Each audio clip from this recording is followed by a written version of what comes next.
Hello বন্ধুরা, আজ আমি চলে আসলাম আর একটা নতুন রেসিপির সাথে। দেখো এখানে কি আছে। ধুয়ে রাখা মাছের মধ্যে নুন হলুদ দিয়ে ভালো করে মাছটাকে মাখিয়ে নিলাম। আর অন্যদিকে উনানে প্যান বসিয়ে তার মধ্যে তেল দিয়ে দিলাম। তেল গরম হতে তার মধ্যে কয়েক কোয়া রসুন দিলাম।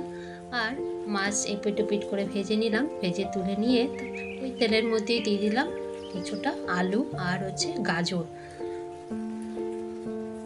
এবার এটাও একটু অল্প পরিমাণে রসুন উপর থেকে একটু ঘষে এর মধ্যে দিয়ে দিলাম।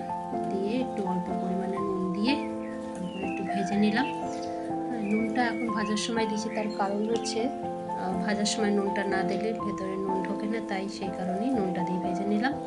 তুলে রেখে তারপরে ওই তেলের মধ্যে একটু বরবটিটাও একটু পিট করে হালকা ভেজে নিলাম।